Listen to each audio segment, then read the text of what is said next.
Hi, welcome to another edition of Counterpunch with Trevor Loudon, the show that exposes the ongoing world communist revolution and attempts to roll it back. Well, I want to talk about books today, specifically one book, because we all should be reading. We're in a revolution and we need to understand the nature of what we're up against. If we don't do that, we are doomed to fail. If we do read, if we do understand, we have a fighting chance.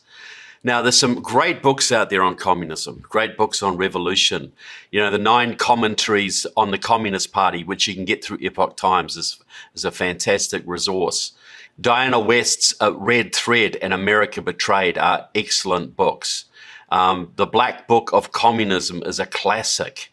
New Lies for Old by Golitsyn. I swear by that book. That is how you understand what's happening in the world today. You know, Golitsyn laid it out, former KGB officer, laid out the communist long-term plans in that book. Red Cocaine by Joe Douglas. If you wonder why we have a drug problem in the West, you can look no further than the communist movement. They are behind much of what we see happening today.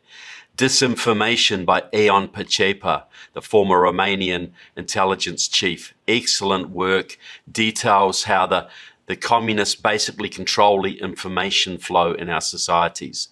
And The Woke Supremacy by Evan Sayat is an excellent book on the woke movement of today, which is really cultural Marxism. And I'll review that book in a future episode. Today I want to talk about a book by a very good friend of mine, a man called Jim Simpson. I've known him for years. He's a scholar. He's a former economist in the Office of Budget Management under Reagan and Bush. Very, very sophisticated follower of the communist movement. And he's written a great book, Who Was Karl Marx? But I'll give you the full title, because it's not just about Marx. Who was Karl Marx? The men, the motives, and the menace behind today's rampaging American left. Now, that's a pretty good title, I think. It's basically one of the best books out there. It's 135 pages, very well written. Jim is a beautiful writer. He's very concise. He's very accurate, very entertaining in his writing. It's one of the best books I've seen for a novice, somebody who really doesn't have much of a background in what's threatening us. You know, you might be got really concerned recently about the critical race theory being taught to your kids. You might be concerned about the obvious stealing of an election, about race riots across America, communist-inspired race riots. You might be wondering about political correctness and the cancel culture and all of these things. Well, Jim's book lays it all out. You'll be able to connect the dots in a very short space of time. So I think Jim has done a fantastic service to the American public, to the world public, to understand a phenomenon that is threatening to destroy everything that we hold dear. Our lives, our prosperity, our children's future, everything that we hold dear is under threat right now. And Jim has written a book that will tell you how it all works. It's a great starter. It's a great reference work. It's going to put so much together for the novice and for the more sophisticated, even for people who've been reading this, studying this subject for a long time. I learned lots from Jim's book. I'm sure you will learn lots no matter what level you're starting out at. You might be a beginner, you might be a novice, you might have served in military intelligence or whatever. You will still learn from Jim's book. So what Jim does, he goes into Marx, the nature of the man, his background, his family background, his early Christianity, his turn away from religion. Well, not from religion so much. He changed from worshipping God to worshipping the devil. There's a very satanic root behind communism. It's really a political manifestation of Satanism, in my opinion. And Jim lays that out pretty well. He talks about Marx the man, the reprobate character he was. And, by their fruits shall ye know them. He had an incredibly dysfunctional family. He had children dying of starvation. Just a moral reprobate, a man steeped in jealousy and resentment and just general malicious hatred, the kind of guy you would walk around on the street and hold your nose while you're doing it. Not a good man at all. And I'm a pretty charitable guy. I try and see the virtues in everybody, including my enemies, including my opponents, because as most people have a spark of good in them, but it's pretty hard to find one with Karl Marx. So Jim does a great job in exposing the man's character and where he got his ideas from, how he developed his ideas, and how those ideas took root, because they're the guiding ideas of our society now. Political correctness, white privilege, Black Lives Matter, all of these things go back to Marx. Marx was an influence on all of them. So after Marx, see what Jim does, he doesn't just deal with Marx, he deals with those who came after Marx, those who developed Marx's ideas. And Marxism is a little bit like a religion. It is a religion. And most religions have different denominations. You know, Buddhists have different types of Buddhism. Christians have multiple denominations.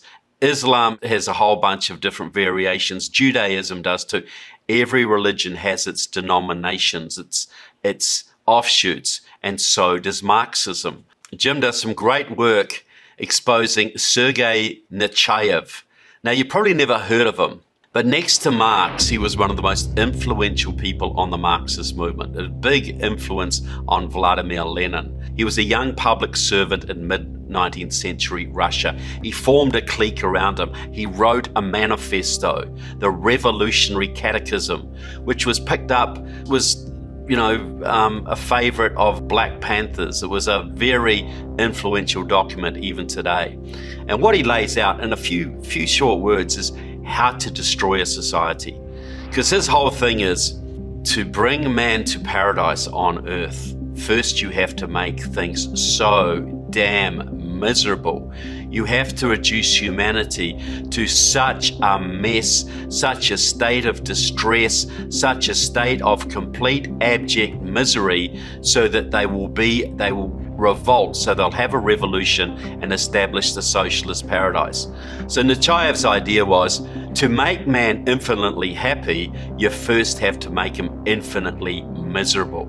So everything you see around us, from Black Lives Matter to critical race theory to the environmental movement, the radical gay movement, all of it is there to create chaos and misery and destruction.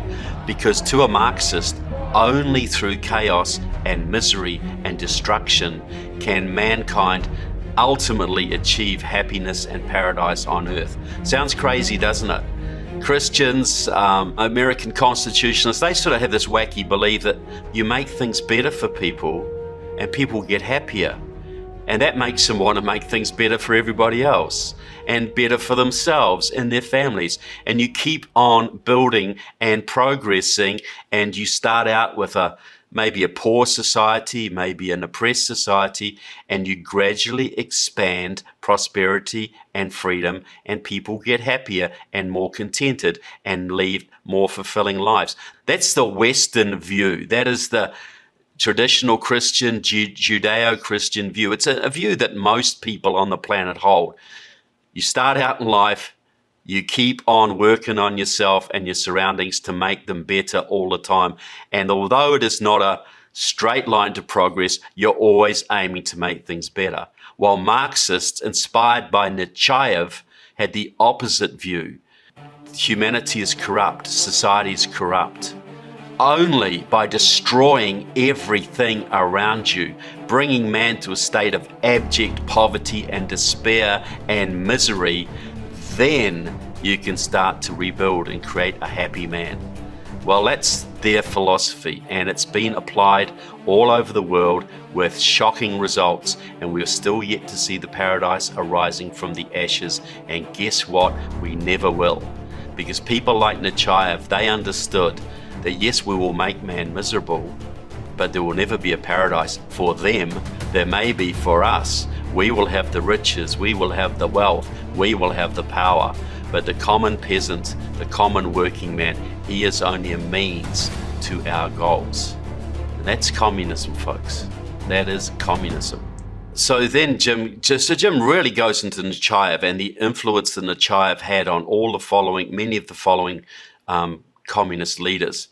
Now, Dostoevsky, the famous Russian author, wrote a book called The Devils, about a small sect of crazy young intellectuals who wanted to create revolution and misery, just nihilists. They believed in nothing. They wanted to destroy everything. Well, that book was based on Nietzsche.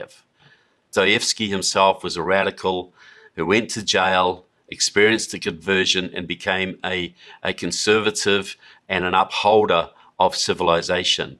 He understood, because he'd been there, the demonic side of human nature, and that some people would use that to further their aims, their political goals. Then Jim also deals with a very famous man, Willie Munsenberg. You've heard of the concept communist front, right? Well, we see them all around us. Black Lives Matter is a communist front. The Women's March is a communist front. The Democratic Party now is basically a communist front. They are organizations that are not overtly communist, but controlled by communists. And these are the idea of Willie Munsenberg.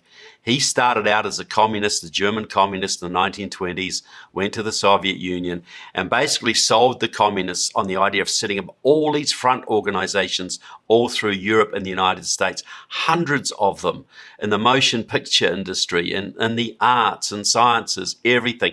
The Communist Front was really Willie Munsenberg's idea. And like many revolutionaries, he ended up being swallowed by his own revolution, killed by his own people. But his influence is still felt today all around us.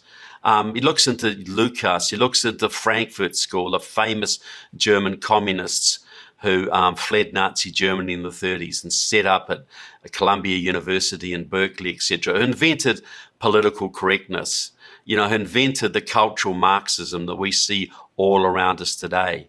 He looks at Antonio Gramsci, the famous Italian Communist Party theoretician.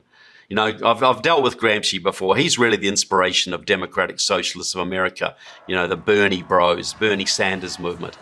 Gramsci's idea was that workers didn't support communism because they were too indoctrinated by the state. They were too indoctrinated by the church and the culture.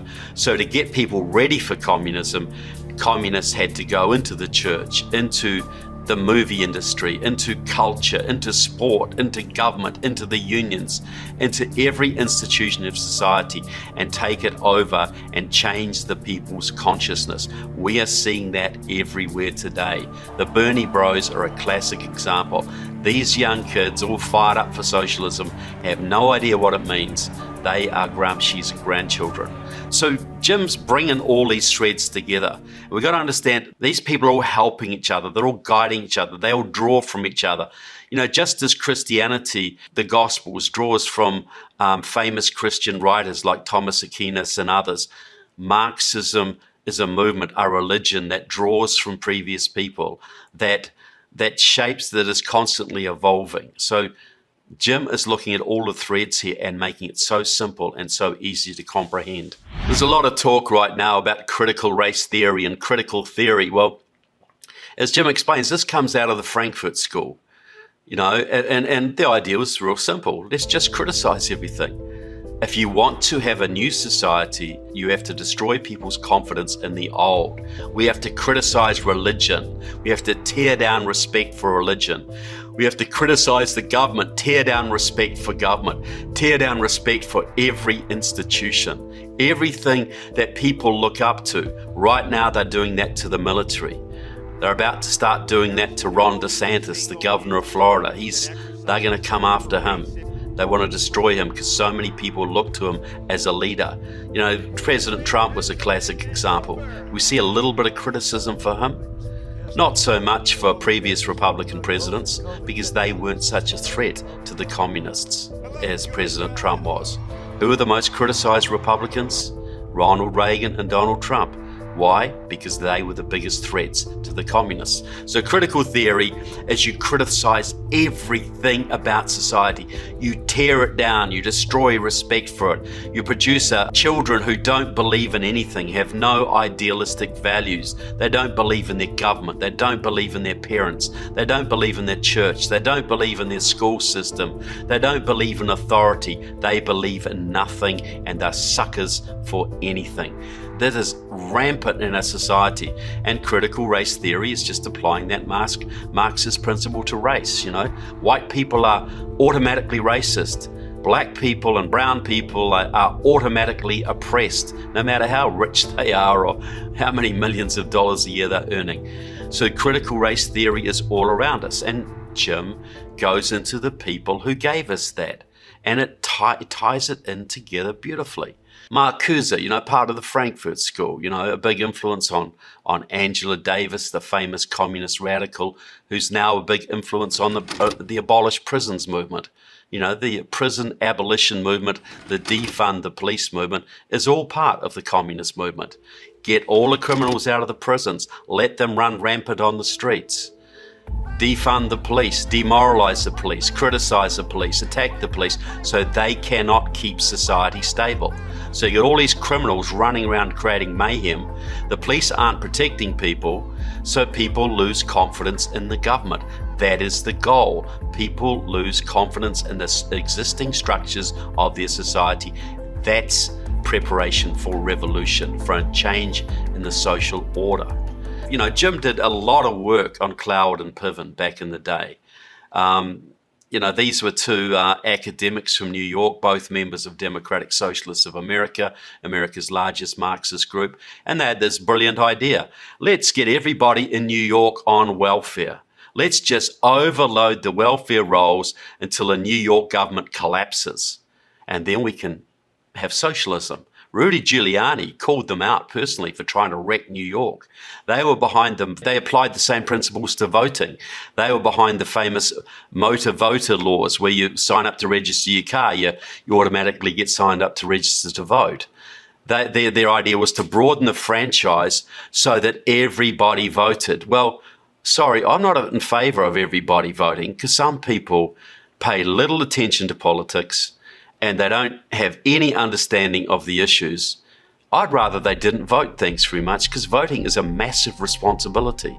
But the idea of the left is to get everybody voting. Everybody, the most manipulable people, the most ignorant people voting, the people that can be easily tempted with state goodies, who can be manipulated into supporting all sorts of rabid left-wing positions. So they applied that principle to voting. Get everybody voting. People will vote for people who offer them benefits. That will bankrupt the system. It'll bring down society, and then you can have socialism. So Jim explains this facet of it. This is all playing out now. This is playing out on the border right now. The border is being overwhelmed right now. And this could eventually collapse our society. But all of it is deliberate. All of it is a plan. All of it's a scheme. And Jim proves it very well. Black Lives Matter, Antifa. Black Lives Matter is a communist organization run by Liberation Road, a pro-Chinese communist party. And Jim goes into that. He goes into the Marxist roots of Antifa. Because, Antifa are just protesters, the peaceful protesters, according to the media. No, they are Marxist revolutionaries. And people need to understand this is all part of a plan. See, what most of us here, we all see these disparate things. We see chaos on the border. We see the Black Lives Matter movement. We see the LGBTQ movement playing havoc in our schools. We see critical race theory. We see pipelines being closed down by radical Native American protesters. We see, the gutting of the US military by the Obama administration. We see the Green New Deal, which is about to completely alter and destroy the US economy. We see all of these things and we worry about some of them, but what we don't see is that they are an integrated whole. They are all part of a mosaic, a fabric. They are all designed to bring this country to its knees, to destroy it. This is the vision of Nechayev. You cannot have paradise on earth, the communist paradise on earth, until you destroy Western civilization completely, and in particular, until you can destroy the United States of America. You talk to communists, and this is an argument, you talk to communists and they'll say, you say, look, haven't you seen communism fail everywhere? And this will be their answer. Well, it failed in Russia, it failed in Cuba, it failed in Venezuela. Yes, it did. Why? Because the United States sabotaged it. The United States drove the Russians into bankruptcy. The United States blockaded the Cubans, forced them into the arms of Russia. The United States is trying to starve the Venezuelan government into submission. If we want socialism, if we want communism, the number one impediment is the United States. So they don't acknowledge the failure of their system. They blame the United States for even the failure of communism. And therefore, to have their communism, they have to destroy America. Now, Jim does one more thing, which I think is very, very valuable.